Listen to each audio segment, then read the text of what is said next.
Big Sky Howdy, and welcome back to another episode of World Bigfoot Radio.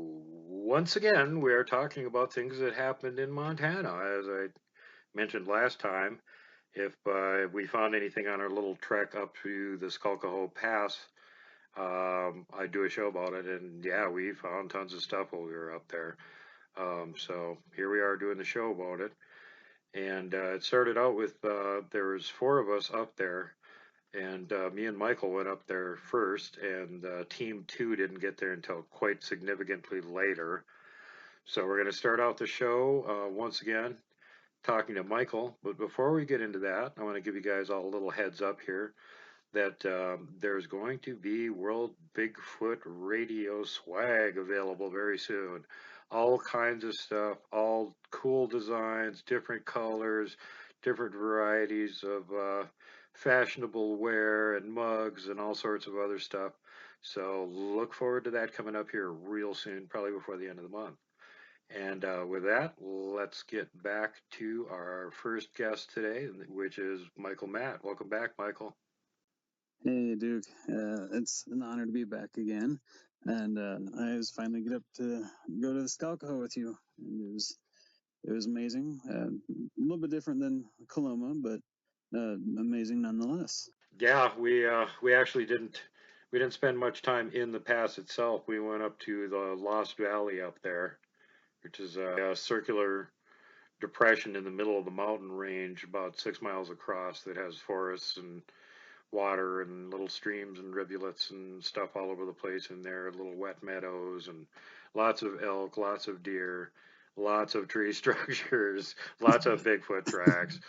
It was quite the large amount of that. So we didn't have any shortage of stuff to do. But I'll let Michael take it away. We had quite the interesting weekend up there. Yes, we did.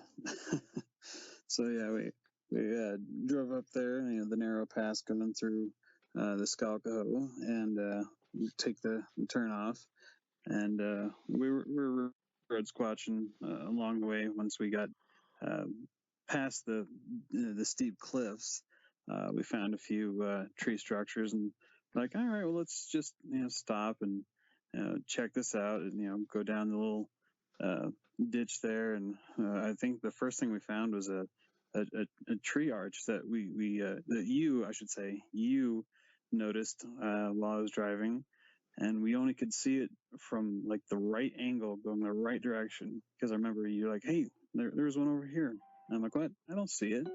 So I had to stop, and then backed up, and we didn't see it while we were backing up.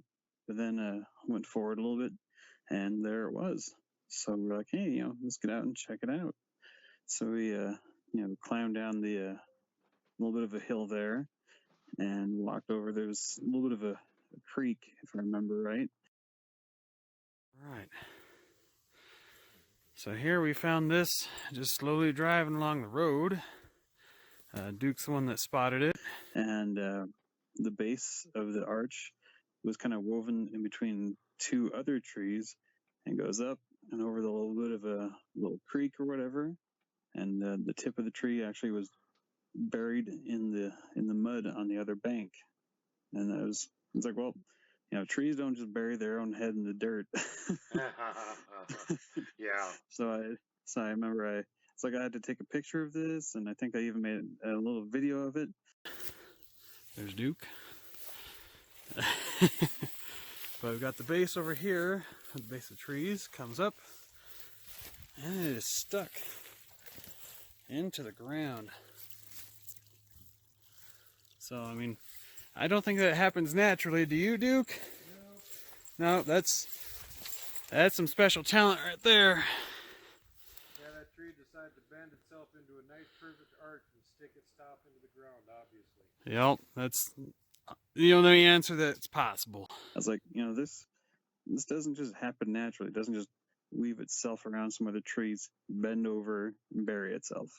I was like, this is something that had to have hands again. And so that was kind of cool. I don't think we found much of anything else in that particular area. But then we got back on the road and got to our campsite.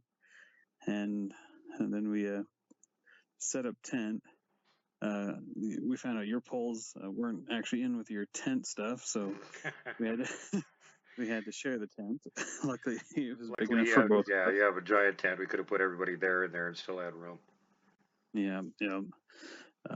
But yeah, we got there and we're like, let's go ahead and start hiking up this hill up here, see if we can find anything, because the other guys probably won't be here for a while. You're like, watch this. I bet you they're not going to leave until at least 3, and I get here till like 6:30, 7 o'clock.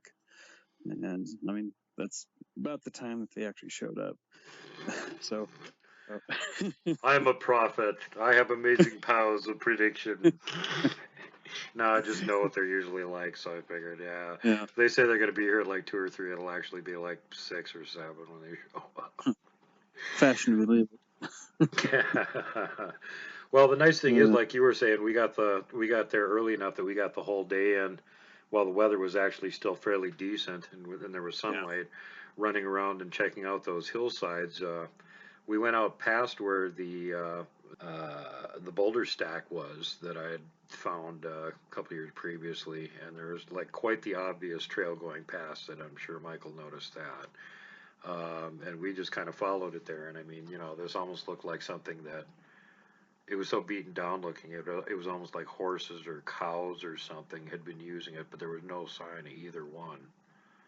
Or really any other particular animal other than the occasional deer or elk or something using it a little bit. And it's just to explain why something that size was there. But it goes right past where there's these 3 old dead trees pushed together to make like a teepee, and then right next to it's the boulder stack. And we continued past that, and each time we'd get to the end of the hill, it would dip down a little bit, and then it would go up again to an even higher hill. And we did that like what, 5 times or something? Yeah, at least 5 times. I mean, it was what was it, an hour and a half, 2 hours at least of just trekking hill over hill, like looking at this tree structure, or trying to find footprints over here, and looking at these boulders over here, and all these fallen trees and trees brought in over here. And it's like one hill had a bunch of secrets hidden, and then the next hill, and then the next hill, and it was like, well, it can't stop. It's got everything coming. That was part of the problem. If we weren't finding anything, it would have been easy to lose interest and go back again. But we kept just seeing more and more weird, anomalous stuff. And the further we went back, the higher the hills were, the bigger the boulders were, the more, anomalous timber there was in weird places where it shouldn't have been. And, it was just, so I really beat myself up pretty bad. I went way too far. And I was actually doing the recon, which I shouldn't have been. I should have been the guy walking around looking down at the ground for tracks and let Michael run up ahead and look for structures and stuff, but we kind of reversed it. And I was actually going ahead and looking for structures and stuff like that. And then Michael would slowly follow behind her. If I saw something, I'd say, hey, come and check over this area. And then he'd walk around the area carefully and look for tracks in it. But meanwhile, I'd be up like to the next spot going, hey, there's an arch over here or something. And he's not even done looking at the area he's at. And, there's big predators up there and stuff too. So I'm keeping my eyes out, and I'm looking in every direction. I'm, making sure we're not getting spied on by some predator or squatch or something, and looking for tree structures.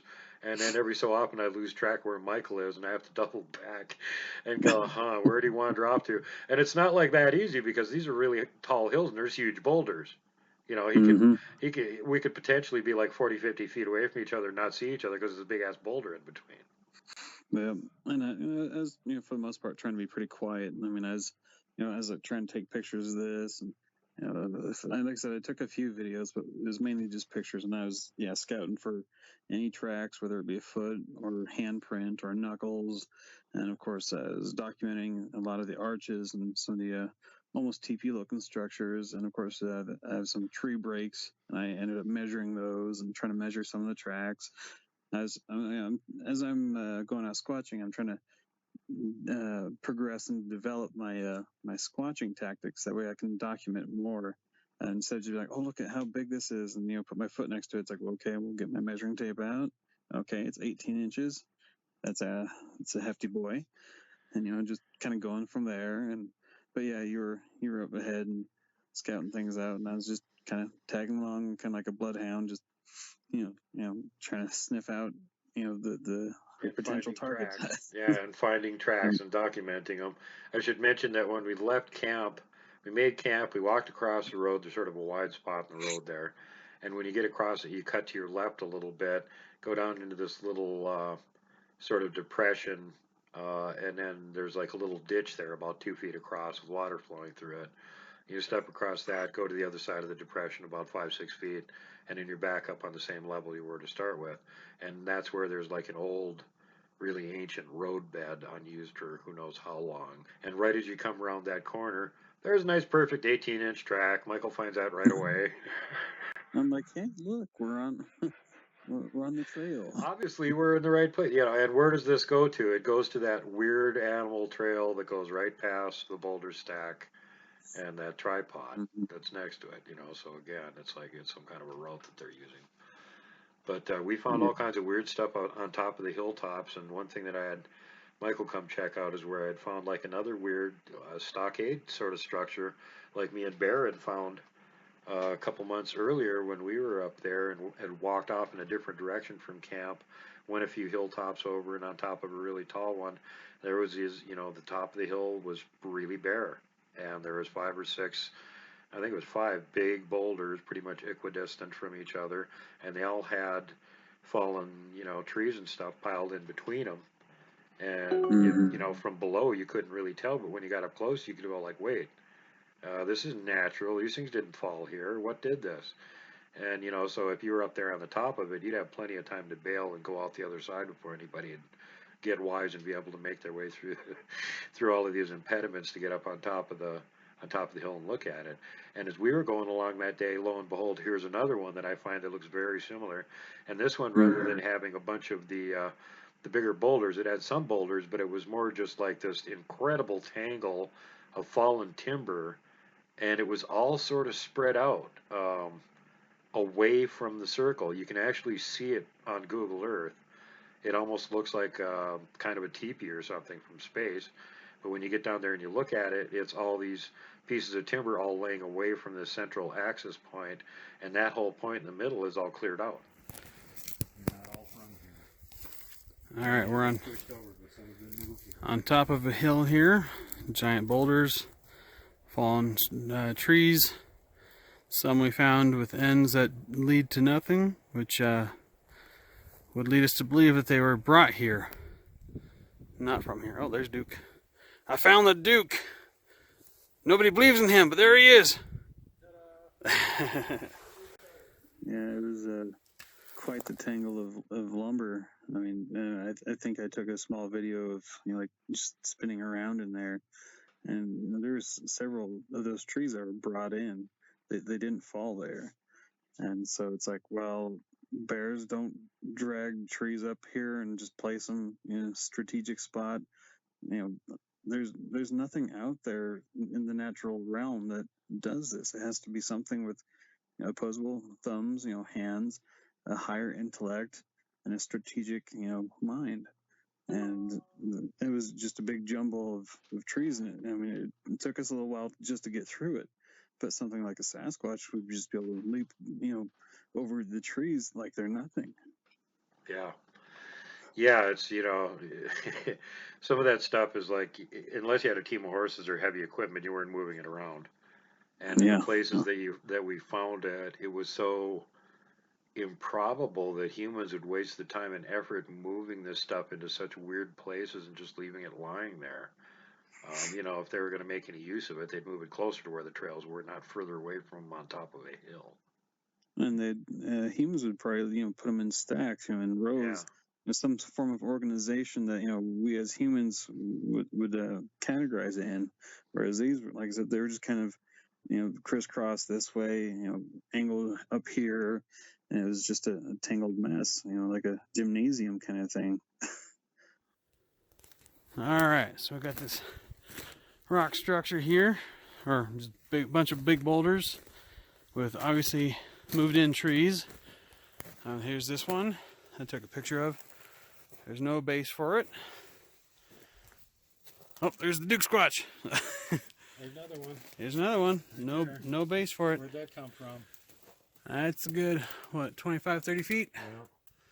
And this is all well worn down inside of this big boulder jumble in here. There's little passageways and stuff all over. Well, let's Might be a place for the squatchlets to play. let's have a look-see, huh? If I can get my fatness in here. Oh wow, this is amazing.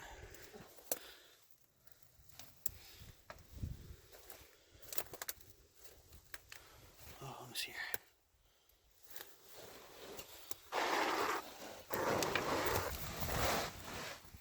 This would be perfect just to hide out. Yeah, it was that was pretty weird. So then we got down to like the fifth hilltop, and it was getting a little bit late in the day. We knew that it was going to get windy and colder, and we actually had been sort of I didn't realize it at the time, but I looked at it afterwards. We had been going due west, and in order to actually stay where the road was, we needed to be going southwest. So we were actually angling away from the road the whole time that we were following these hill lines. And so I reckoned correctly and incorrectly that if I turned to my right, that we would eventually end up back on the road, because the road actually sort of makes a hemisphere, a half circle around this whole range of little hills that we were walking around on. And sure enough, we came out and hit the road, which was yay, but we were like 2 miles from the camp on the road, which is like, boo, now we gotta walk all the way down this damn road back to camp again. So by the time I got there, my ankle was just giving out on me, and we got, saw a bunch of interesting stuff along the way there. That whole valley doesn't seem like people spend a whole lot of time in it, although there's a few camping spots, and some of them have odd old, like 1960s or 70s, really small camper trailers.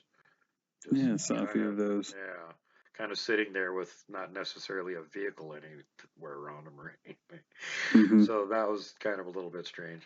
But other than that, people aren't up there in the winter, as far as I know, unless they got a snowmobile. They can't get up there because the road's closed off. I mean, even with the road being decent like it was, having to pass by another vehicle coming towards you, is like, okay, I better pull over and let them go, because this is not very wide.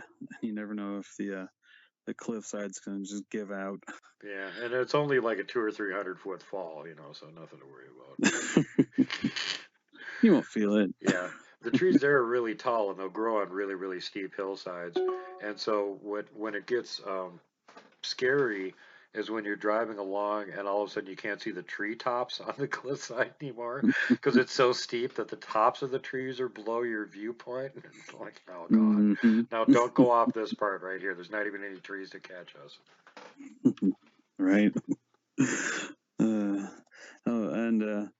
remember that when we got back to the road, I was documenting a tree break, and there was, I think, 4 grouse hens just like 10 feet away from me, and I almost didn't even notice them because they kind of blended into the forest. But I was looking at them, and they weren't scared of me. Like, they didn't take off. Like a lot of other animals that have to deal with humans a whole lot, they just kind of stood there, and they didn't move until I got about 5 feet away from them, and then they scurried a little bit, but they didn't leave the area. They stayed there. Yeah, that impressed me too. They didn't boogie off. They just scurried far enough to be like 10 feet away from me, and then they stood there and looked at you again.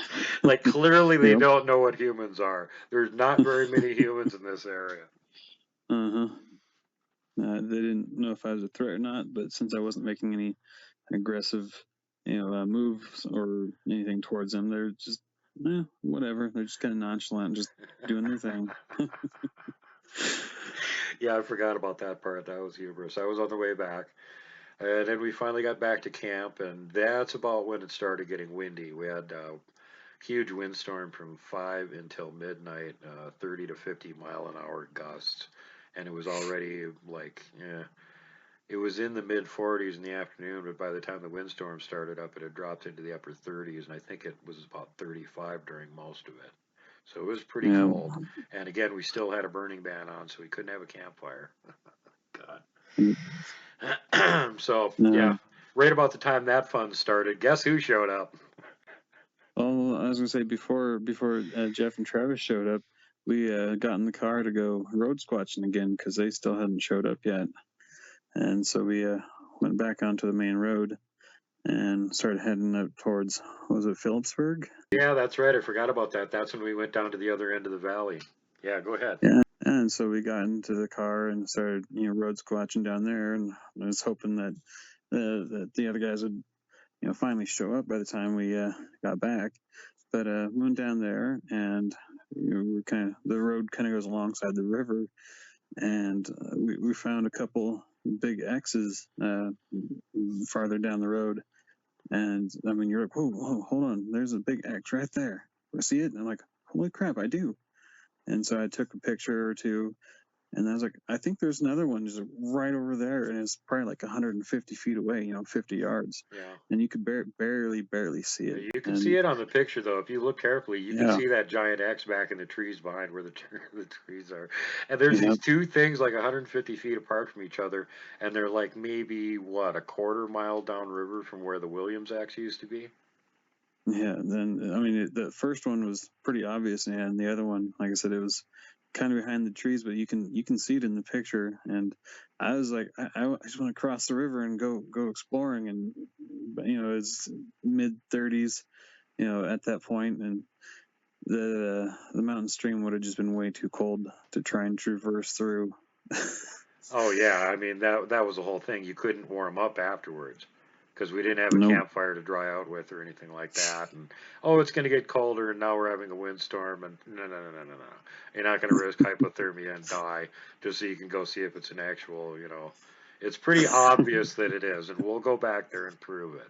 But for right now, you're just going to have to take our word that, yeah, huge X's don't just appear out of nowhere and set themselves up on the far side of rivers where equipment can't get. These weren't there before, because as many times as we've been up and down that area looking at that exact stretch of river, because it wasn't that easy to spot the Williams X, until you knew exactly where it was. You had to actually pay attention. And we never saw these other structures until that thing came down. Now you go a little ways down river, and here's these other two giant things. Somebody took down the first X, now we got to put up two. Mm-hmm. Yeah, I think the one back in the woods that we can't get a clear view of from our side of the river might be bigger than either of the other ones. Now, the one we can see, I think, is at least the size of the Williams X, if not bigger. Once we get across the river, we'll have somebody stand underneath it for scale and take a picture, and then we'll know for sure. But, just massively gigantic. You can see from the picture. It's huge stuff. Mm-hmm. But yeah, so we kept driving and saw a few more arches, and I think there was one tree arch that actually went across the road, wasn't it? Like it had a tree that bent all the way across on the other side. I was like, well, we know where they can stop traffic. They just break this down, and nobody's going to get through here. Welcome to Jurassic Park. Yeah, no kidding. We'll let the dinosaurs out. So yeah, we did some road squatching down there. We found some more interesting stuff to look at. And it's kind of interesting. There's like so much in that area. Like I couldn't place exactly where I was with Bear that we found the 3 asterisks, and I couldn't find the Neon X that I found with Richard Williams. But yet then we find these other 2 huge X's that I've never seen before. And it's just like, seriously, you could spend weeks up there walking around documenting this stuff. It's just ridiculous how much of it there is. Yeah, it's everywhere. But yeah, so then we had to turn around. The place with the restroom up on the road was closed for the season, so we had to turn back around, go back to camp, and I was able to boogie it back up the road a little bit faster because we weren't road squatching so much at this point. It's more of a get back to camp and have dinner and all that fun stuff. And get back, and Jeff and Travis are there, and they set up the tent. I think it was Travis set up a tent because Jeff was going to sleep in the car.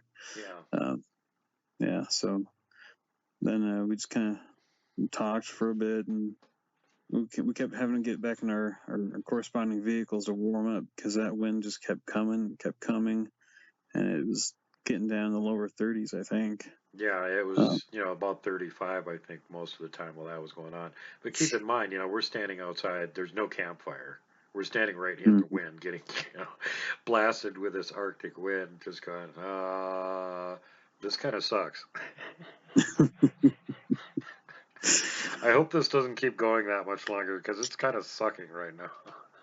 So finally we got our wish and it stopped blowing and then it started snowing instead and the temperature dropped to 27.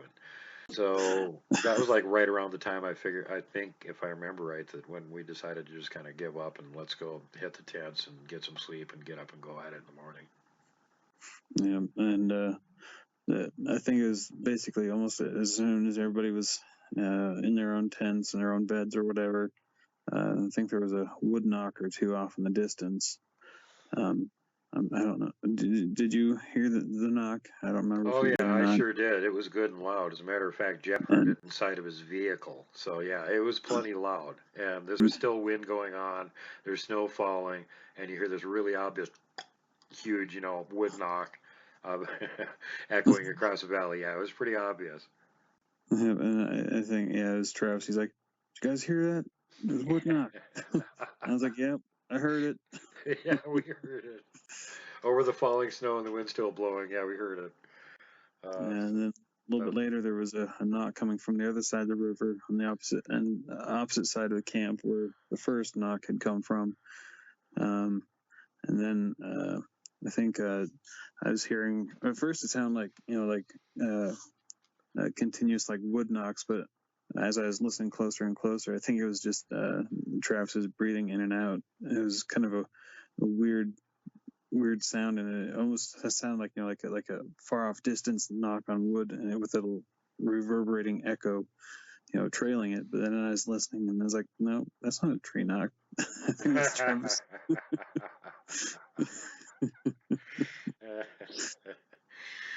Oh man. So yeah, that was the cold night.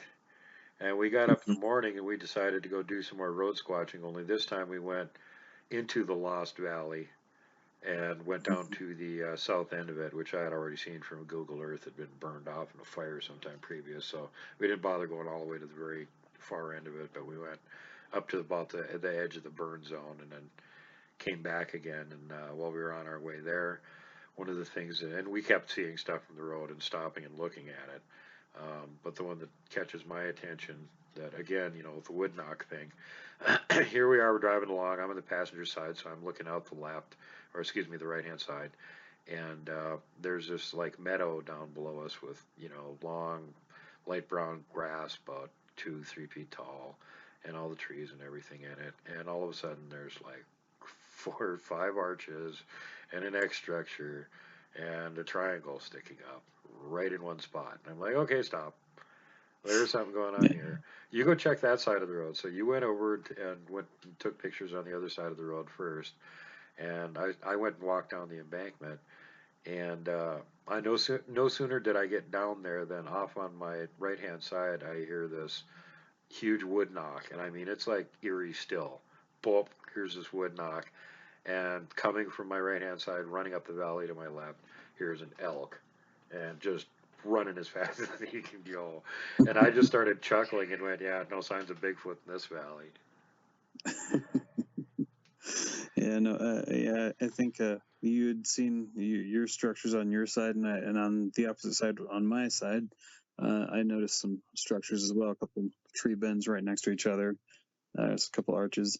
And so, yeah, I was like, I saw something, then you said something, and I'm like, well, I guess we're going to stop right here. So, yeah, we both checked out our own sides. I saw a tree break, and I followed it up, and there was another set of boulders and tree fall, and of course, a lot of those trees were brought in. And I had videotaped it, and that's probably about when you heard the tree knock. And I haven't listened to the video or the whole video. I'm not sure if it was captured, but I know I was kind of out of breath, hiking up the hill. But I'll have to double check and listen to that. But yeah, then I went down and went to your side and took some pictures, and that's when you told me about the tree knock and the large animal, presumably an elk, by the sides of it, running off, and it's kind of cool. And I was like, all right, but then we got back in the car and kept going up the road, and we had we hit the fork in the road yet at this point? We were finding all this stuff, and we were past the fork in the road. The other guy took the turn off to the right hand side and drove a little ways up, minted some stuff, and then we just went straight ahead and went down toward the end of the valley.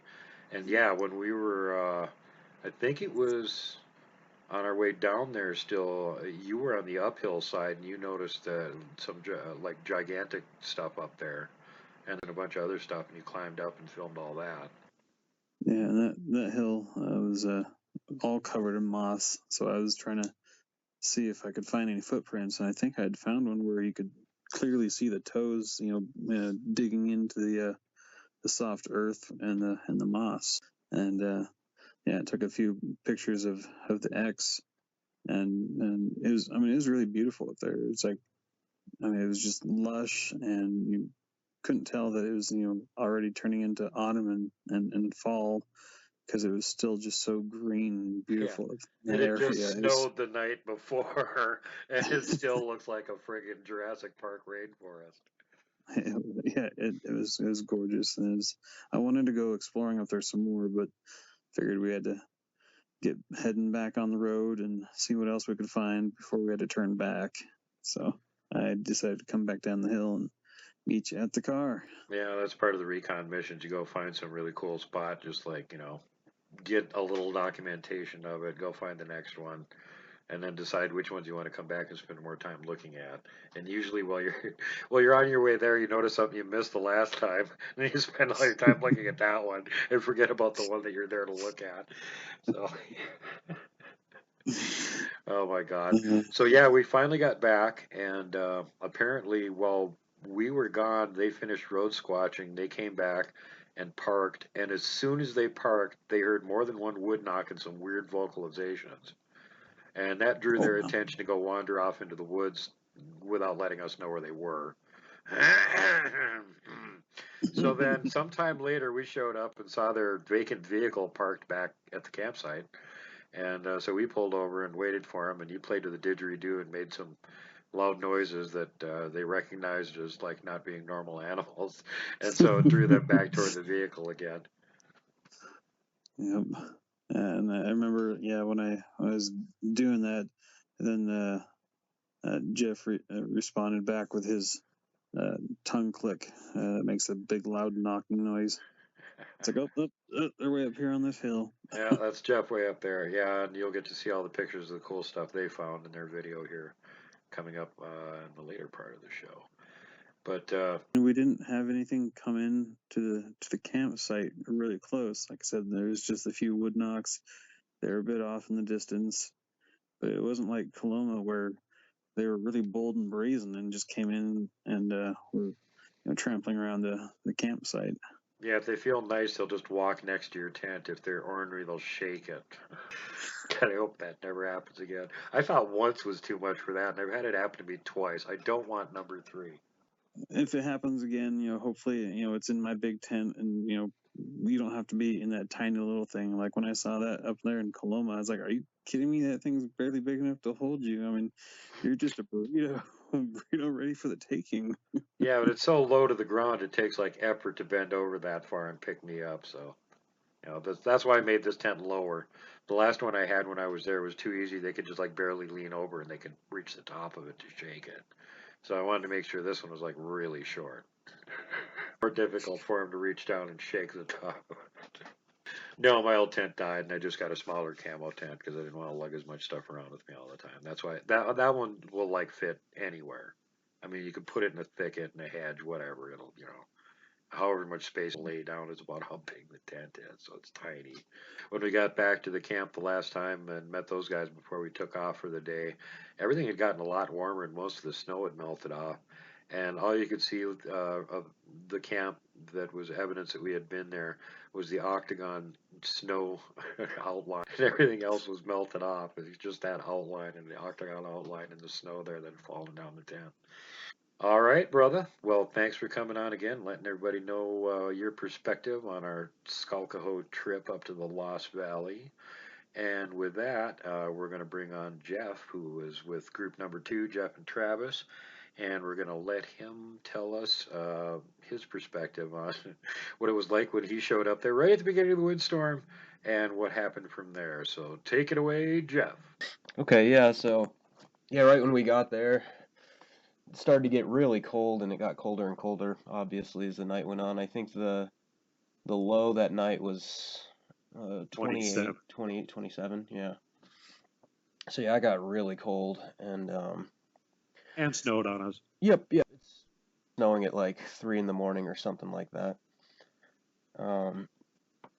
Yeah, We right. got, well, actually, it was, I think you guys just missed like barely the beginning of it, because from like 5 until midnight is when we had the windstorm with the 30 to 50 mile an hour gusts. And then at around midnight, it kind of petered out, and then it dropped another 10 degrees because it was like 35. Right. Went down to like 27 and snowed on us for 6 hours. Yeah. And it stopped right about in time for us to get up and go running around having fun looking for a Sasquatch again.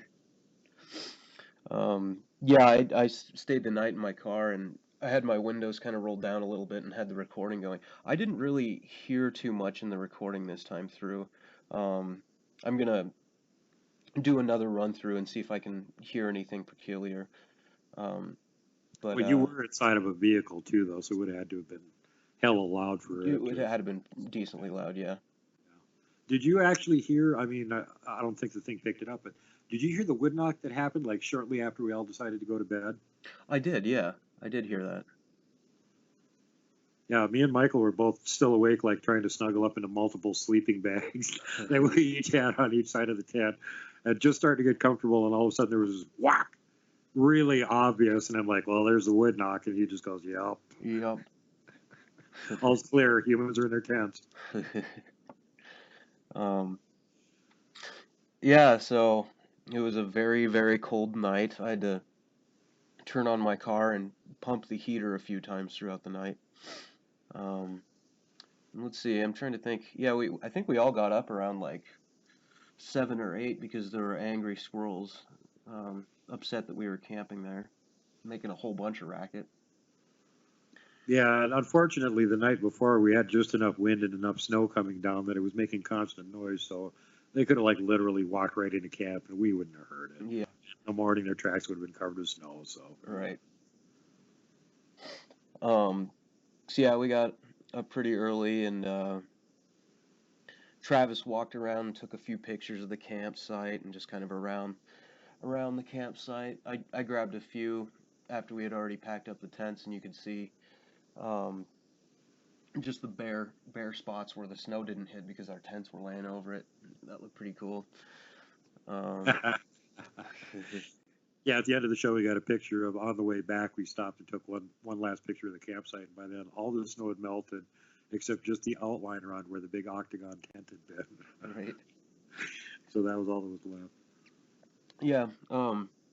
Then after a while, we all decided to get in our cars and drive up a ways. You guys went straight, and Travis and I took a right and went up on this very skinny road for about a mile. There's no way no one else could have passed us because the road was just so narrow. And we just kept kind of road squatching, looking off on our left and our right, and looking for anything, tree snaps, twig bends, anything like that. And, got out of the car, walked around for a bit. Saw a lot of really odd-looking boulders kind of stacked up. A few different tree snaps. There was one thing that's interesting about this valley. Sorry to cut in, Jeff. But oh no, it's fine. It's like lots of these, not overly gigantic, but relatively steep rolling hills, and they have boulders, just big boulders laying all over, sometimes at the top or on the sides or whatever. And, we got video you guys have already seen of us walking around literally inside of one. It was so huge and it cracked.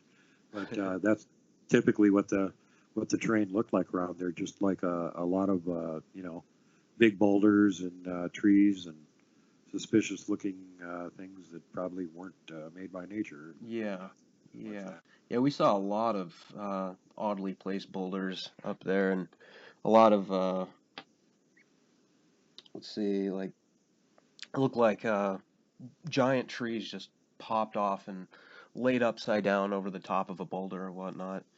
And there was one boulder in particular that was just gigantic. It looked like it must have weighed the size of a house, and it was just balanced on two rocks, like it looked like it was just wedged there. Does not look like it was from rain or wind over time. It looked like it had just been moved or something. I mean, I don't know, but that's what it looked like. Yeah, it's really odd looking. We'll get to that one coming up here a little bit. First pictures we're looking at is just a big rock pile, and I'm guessing this is something that you guys found on your drive. Yeah. And then after that, I think this is the river behind the rock pile. We're not sure. Travis took this picture. Yeah. And judging by what it looked like when me and Michael walked by it the day earlier, that's probably where this is. And then the next shot that we've got after that is Hank in the foreground. And what do we got in the background there, Jeff? Just kind of looks like there's a tree or a log that's been snapped off and is just leaning up against a boulder that also looks like it was oddly placed in between two other rocks. And then we got another big interesting boulder heap. Yeah. That's more of just a nature shot that that could have, Well, we're not saying it's anything unnatural. We're just giving the folks that are tuning in for the show here a chance to look at how interesting some of the terrain around. Oh, right. Yeah. And if you're a big old Bigfoot and you want to sneak up on the humans having tons of huge boulders lying all over the area, sure makes it easy. Oh, yeah. And in the next two shots, we got Travis standing down a hillside, and then we've got a little bit closer shot of him. Yeah. You see there's a snap right above his head there. Yeah, and Travis is, I think he's like 6'3" or something. So that, I don't know, maybe 9 feet up is where the snap occurred. Yeah, and again, generally, as Michael already documented, and you guys are finding for the most part, everything seemed to be between like about 7 to 9 feet, 6 to 9 feet for sure. Yeah. Seems to be the range where you find these snaps height-wise around this area anyway. Right. Huh. It's interesting. Yeah, Michael actually was measuring them. Okay, so the next picture up here, here's another weird thing. Here's this log, and it's balanced against these two boulders, and it's like not even from there. Yeah. And how did it end up there? Something didn't move it there. Yeah, I have no clue. And like I was talking to you earlier, the pictures are one thing, but when you're actually out there and walking around looking at this stuff, in Vito, it's something else for sure. Yeah, it gives you that creepy feeling, especially when it's like all over the place. Everywhere you're looking, every direction you're walking. If it's not within eyesight, within 20 paces, it is. Yeah. If you're seeing something else, you got to go look at. Right. Now the next thing we got in here is a little piece of short video of Jeff showing a snap off, and then he moves a little bit. Travis has already got it in line of sight, lines it up for him. And you can see there's another snap that's further up the hill, and it's aiming exactly the same direction as the one that they were just standing at. Yep. This one, it's a little shorter than I am. Well, the tree's pretty big, but it's a pretty clean snap, and that's pointing back to camp. And right there. The other one we just took a picture of is just over here.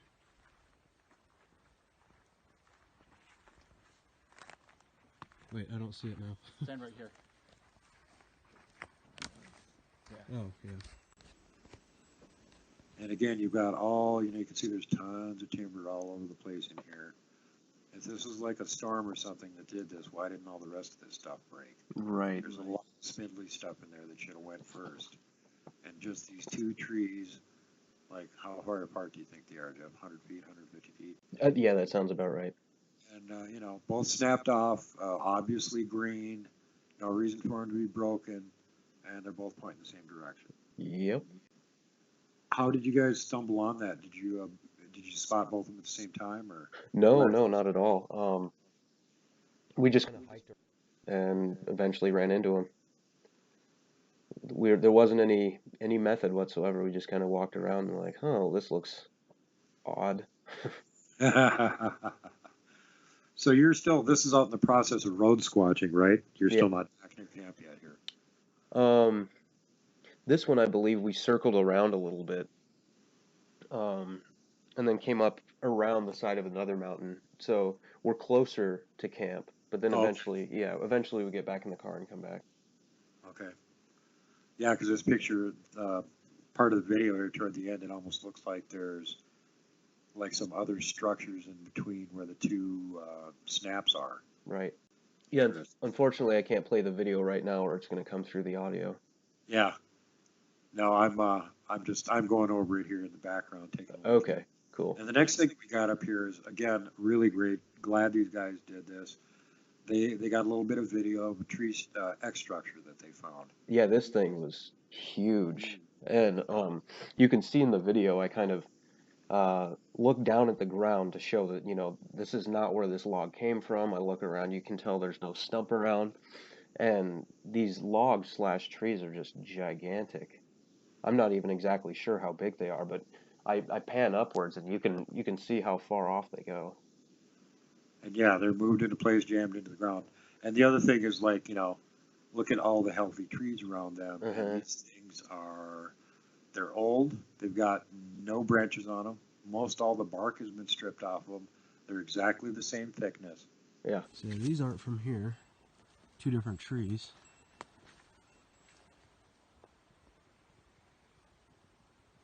Holy moly, these are huge.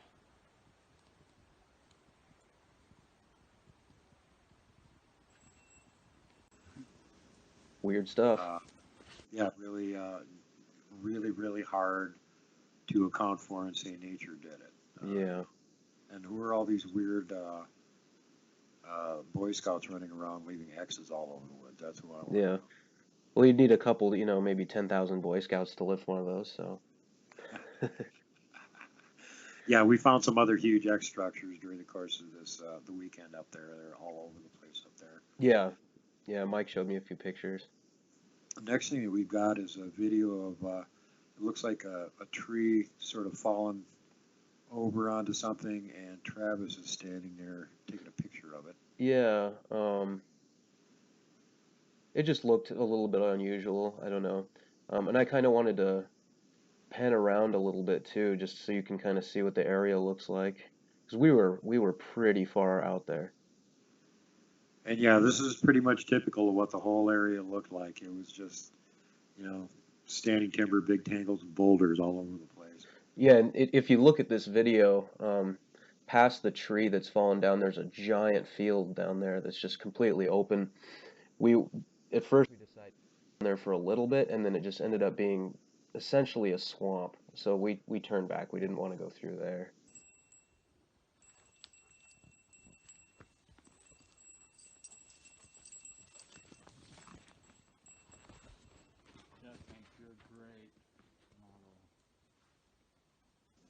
Right, and I noticed that about a bunch of other places that we checked later on during the second day we were there, that what appeared to be like glades or little fields or something, when you get down in there, it'd be all marshy. Yeah. But, Squatch likes those places, and it's a good habitat for a lot of the things that they want to eat. Right. So, yeah, I can see why they're around there. There's just no, Jeff will vouch for this. There's no shortage of water there. Oh, yeah. This place is ridiculous. You can hardly turn around without bumping into a little rivulet or a stream or a creek or a little wet marsh, or it's just everywhere. Yeah. Okay, so then you guys get back to camp, and I'm actually going to let this play through for the people. You can't actually hear the knocks, but you can hear the guy's reaction to it. They pulled up, got out of the car. First thing that they hear a knock. Yeah. And there was more than one knock as well. we were standing there and kind of like, wait, listen to that. And I mean, it wasn't just knocks either. There were some kind of odd noises that I can't quite remember, but yeah, it was weird. I mean, we hadn't heard any of that walking around earlier, so it was definitely out of place. Right. And it's interesting that we had already broken camp and packed up everything Yeah. before we went out road squatching. And then we came back to the campsite again. Just you guys, we hadn't gotten back there yet. Yeah. And as soon as you get out of the vehicle, this happened. Right. So it's like they got a sentinel sitting over there watching to see if anybody else Uh, show up. And then you guys get back to the camp and he sets off a racket. Hey, the damn campers are back. And clipping. Wood knocks. Hank's bell was pretty loud though. Yeah. But that click noise was louder than Hank's bell. Yeah.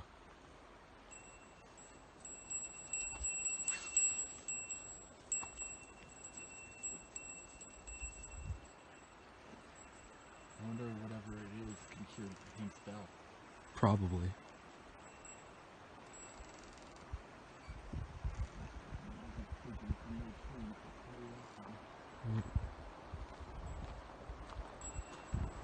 It is getting kind of creepy. There. Yeah. That one just got farther away.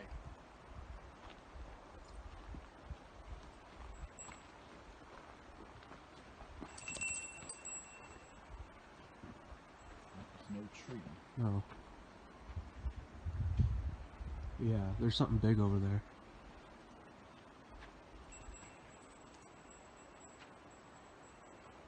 I wonder if my phone's picking it up.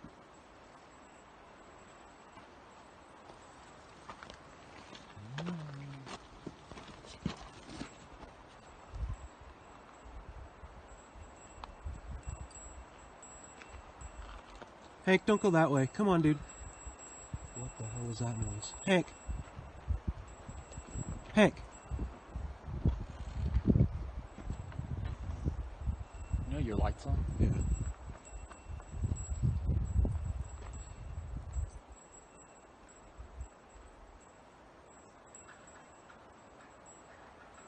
What the fuck is that noise? It's coming from over there.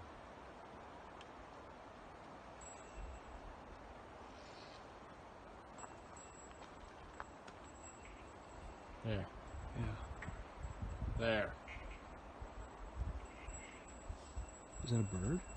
I don't know what that is. Hank!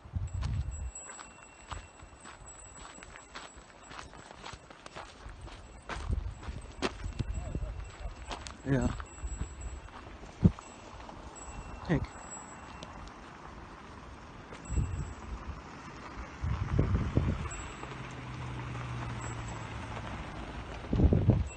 Come here. So then the next one that we got after that, here's this kind of fun anomaly stuff. Here's Yeah. this tree suspended. And I cannot figure out how in the does that happen naturally. Like, that's a pretty big tree, and it's just like jammed up on top of a fallen tree, and just almost looks like it's balancing there. Yeah, I mean, it's hard to tell how far does the top of the diagonal tree go past. Does it continue much past where you can see it? I can't quite remember. Well, by the shape of it, I don't think it goes past too much further. Okay, it's hard to tell here because it almost looks like it does, but I can't really see the picture well enough on the scale.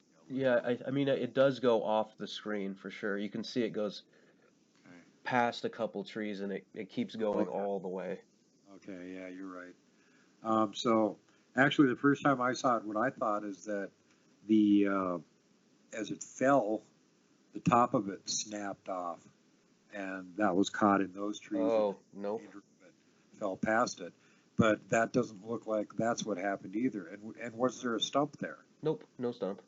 So Where this did thing that just come from? appeared out of nowhere.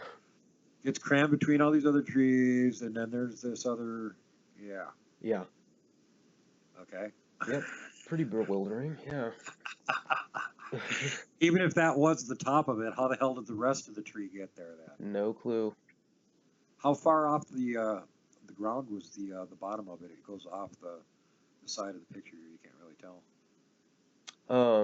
You mean the one that's leaning over, the one that's perched up on top of it?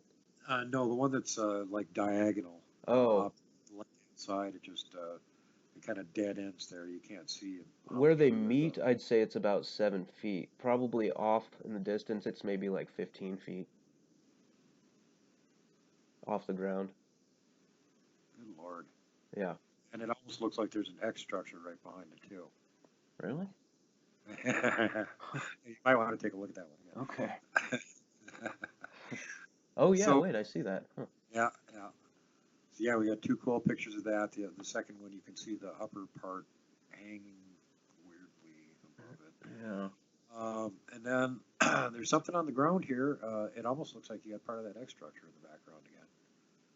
Oh, on the next picture? Yeah. Yeah. Yeah, it's just a different X structure. It wasn't too big, so I didn't really bother to take a video of it, but it was still just a little bit unusual. Yeah, nice capture of that squatch back there on the left-hand side too. Yeah. It's probably just a tree. Yeah. So next picture up, you got some more snapped off foliage stuff. It's hard to tell the scale on this one. Do you remember about how big it was? This wasn't very big. I'd say where it snapped off was maybe. So that could have happened naturally, but. Right. Or any other large animal could have just been messing around. And Right. snapped. Yeah, it's not a very big. Not a very big. Now the next one. This is kind of interesting to me because this is the kind of thing where you just like walk by and pay no attention. Mm-hmm. And if you really look at it, you go, wait, how did these logs get on top of this pile of rocks? Yeah. And there's like parts of them missing, and there's no stumps there. And then take a look at those two logs, and then all the trees around it. Do they look the same? No. So where did they come from? Why are they all bare like that? And it you know, the one leaning over the boulder is snapped in half right on top of it. So I don't know. Yeah.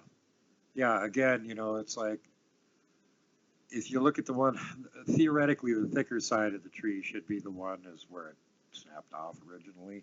Right. And there's a big piece of that missing. It's not in evidence on the ground next to it or anywhere around the rock. Yeah. There's no stump there. Nope, Where there's the no hell stump. Yeah, you got me. And see, again, this is the kind of stuff that it's like, we're not saying it's Bigfoot. Maybe a human did it at some point. Right. But humans don't live there, and you can't even get into this area for half of every year. Yeah. So, why would humans be doing this stuff? Right. And now, for the next picture, we've got, looks like you guys almost found an asterisk type structure back there on the hillside. You got a picture through the trees looking at it. I think Travis actually noticed that one and took a picture of it. I don't think he must have walked off somewhere else and took a picture of it, but yeah, it looks like there's a bunch of logs that are all just kind of woven in. Again, like there's no way that's natural at all. They're all balanced. Weird stuff. I wish you got a little bit closer shot of that. Yeah. Still, you can get a pretty good look at it here. That's weird stuff. And then the next one here, we got 3 tombstones that they didn't use in a cemetery and just left piled up there. Yeah, this is a good example of the really weird kind of boulders that you're finding all over the place in this valley. Yeah, some of them are really weird. I mean, a lot of them look natural and everything, but Oh yeah, the way that they're placed and everything is just bizarre. I don't see them anywhere else like that. yeah. And the other thing that creeps me out is that, for the most part, they're big, really big things could easily hide behind these things as you're walking past them. Oh yeah. So it's like if you got a little tree that's a foot thick, well, you don't have to worry about a friggin' 10-foot tall Bigfoot standing behind it. Right. But if you got a pile of boulders there, just about anything could be standing behind Yeah. it. You could have like 3 bears behind Yep. And speaking of other weird things, here's this picture. And the first time I saw it, I wasn't sure what it was even. I thought it was like, what did they find, a hut or something? Oh yeah. So it kind of looks like, I thought it was a slash pile at first, but when we got closer, it was just a bunch of rubbish kind of piled up on top of a boulder. I mean, if you're going to make a slash pile, it's not going to be on top of a boulder. and there was no signs of burning. So again, I have no clue what that's about. Just, yeah, that's part of what we're doing here, folks. We don't necessarily know what all this stuff is and what the reason for it is. We can just point out that there's some really anomalous stuff up here. Yeah, it's just weird. Like, I mean, it seems to me, you go to one place in Montana and you'll have all this strange stuff that's kind of the same in this area, but you go to somewhere else and then there's completely just strange stuff. I mean, a lot of it can match up and be similar, but um, the way Skolkojo is in particular, there is just so much weird stuff. Yeah, and it's all just packed in. I mean, that whole valley's like 6 miles across or something. And everywhere you go in it, Yeah. everywhere you go, you're finding signs of structures, tracks, and it's just like, oh my God, how many of these guys? I can see why they want to, though. There's plenty of elk, there's plenty of deer. I'm sure there's plenty of other animals there, and they've got so much water resources, and just from the look of how many weird things we're finding, it's like there's got to be quite a few of them running around there Mm-hmm. doing things because there's so much this weird anomalous stuff. And the next picture is a perfect example of that. You got a whole tree pulled out of the ground, upside down, crammed into another tree. And what the hell? yeah, and this was far up enough to where we couldn't get someone to stand under I couldn't have the camera back out far enough to give it scale. So this thing is pretty far up there. How you got pretty much the whole? It looks like the whole dead tree in the picture. How long do you think it was? I would imagine that's like 40 feet up, something like that.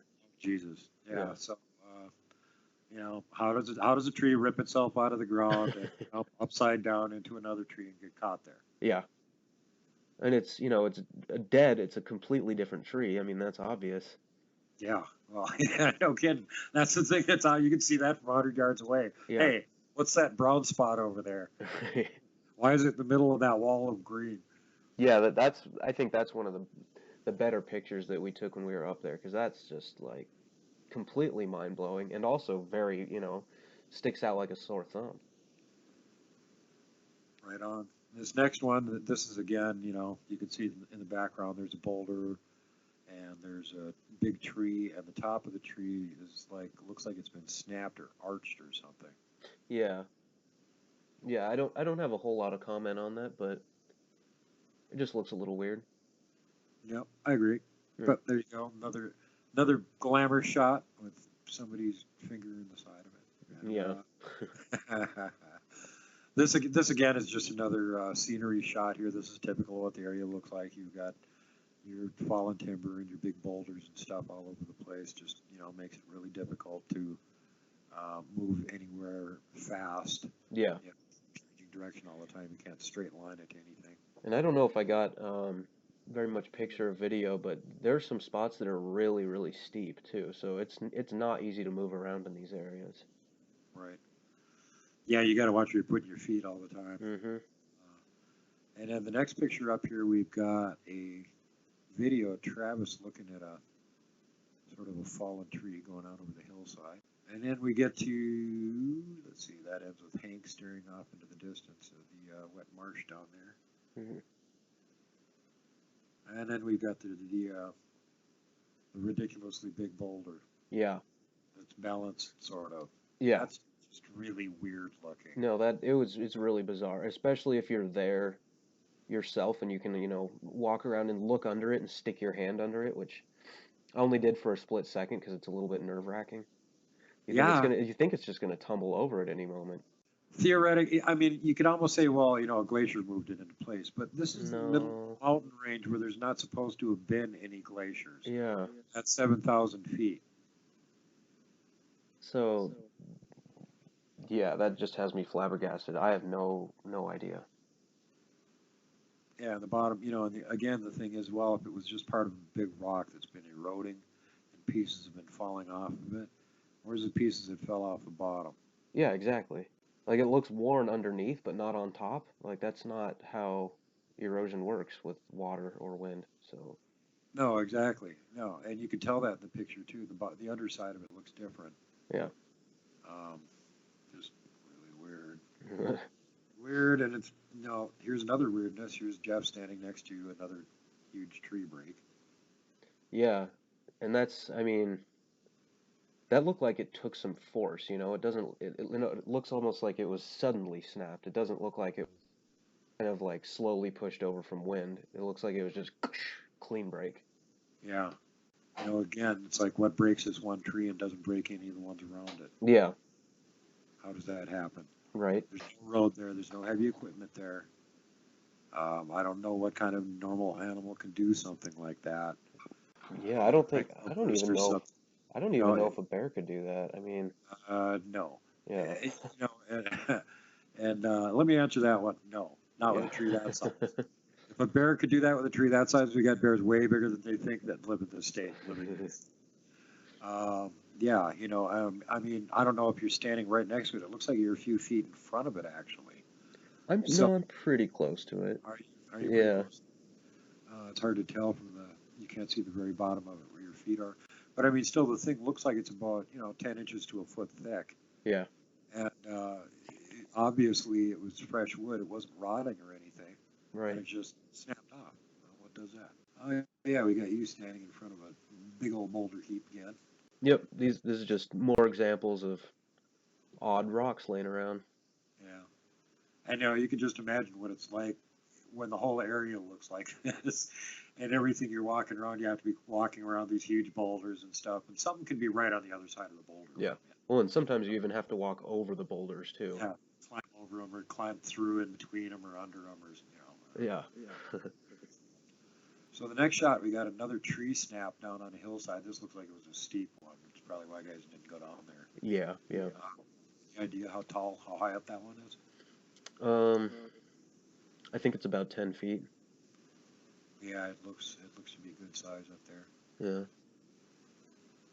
And we got a couple shots of some more of the big weird looking boulders lying all over the place. Yeah. Then we got a good picture of you taking a picture of a tree snap. Hank's in the background there. Yep. And I believe this is that one like 6 feet, 6.5.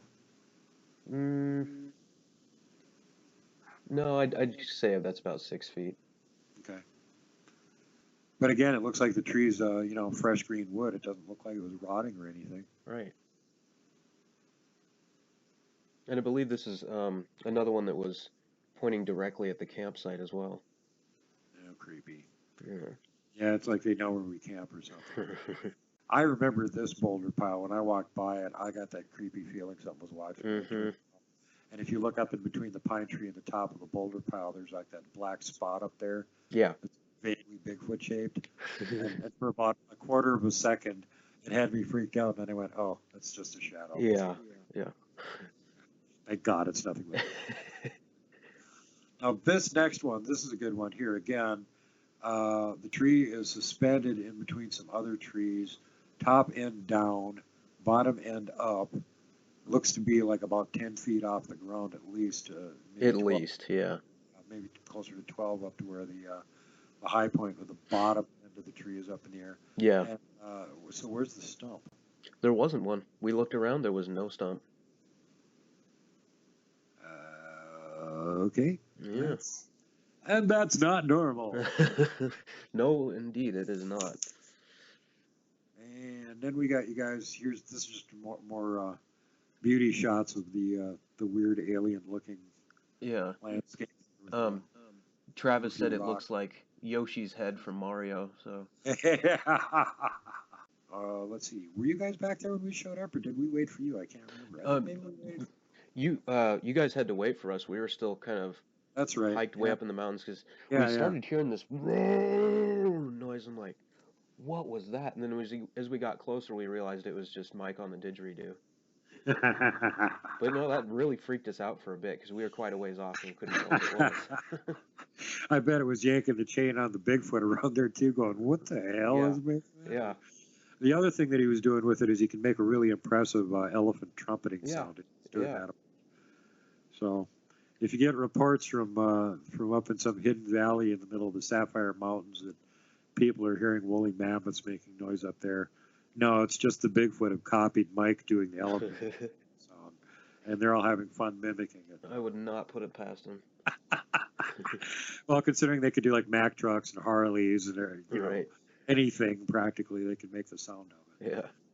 Yeah. So then the last shot we got up there is just the where we had our giant octagonal teepee, and we had taken it down in the morning. By the time we finally got back and caught up with these guys, everything had melted. Yeah. Except for the octagon outline around it. So we figured that was kind of cool. There's the octagon where the Bigfoot go to battle each other. It was interesting how quickly it warmed up as the day went on. Because when we woke up, it was just like close to unbearably cold. But as the day went on, it actually wasn't so bad. We hiked around a little bit longer than we thought we would. Yeah, by early afternoon, it wasn't bad at all. Yeah. Yeah, we did really good. And then, of course, the last picture there is a picture of beautiful Squatching Falls. And if you go down Squatching Pass, you will be going past that because you have no option. Yeah. And it's really cool looking, though. And there'll be people parked blocking the road practically. And right next to it's a cliff, so you got to drive right next to a cliff. Yeah, and that's part of the fun of getting to this place. Is you get to drive right next to sheer 300-400 foot cliffs on one side of it, and pretty darn steep on the other side too. Yep. So it's it's a bit. You'll get your adrenaline pumping a little bit before you even get to camp. Well, anything else you wanted to add in? I mean, that was it was kind of interesting to me that we were pretty much in two teams the whole weekend in different areas. We all found a lot of weird, anomalous stuff. Oh, yeah. Wherever we went in this valley. What's your 2 cents worth on it? What do you think the situation is there? I mean, I definitely say that there's Bigfoot up there. I mean, even though that Travis and I didn't find any tracks, we weren't up there long enough to, come to more solid conclusions. But, if you pile all the evidence together, particularly, what you and Mike found, especially some of those tracks, I mean, there's no doubt in my mind at this point, especially, if you've got a dead tree upside down hanging up 40 feet in the air, I don't know, that's just way too weird. Yeah. Yeah, and we heard wood knocks at various times during the week, too, as we were getting ready to go to sleep that one night. And then when you guys came back, they made a racket and did some wood knocks. When I was down at the opposite end of the valley with Mike, which probably was about the same time. So this is different Bigfoot, keep in mind. Right. Because we were at the opposite end of the valley. I see some tree structures. I see all those arches, and I go to get out and tell Mike, hey, go a little bit further up the hill on the other side of the road here and see what you can find.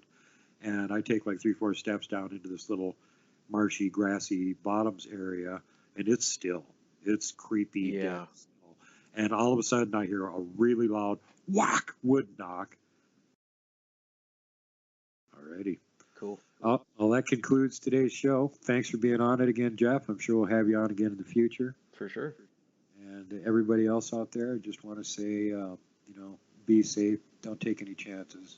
Safety first, last, and always. Always pay it forward. Try and be kind to everyone. Don't flip off mountain giants. Don't poke Dogman with a stick. Don't punt the puck, would you? And God help you, whatever you do. Do not hug the Wookiee. See you later. Bye.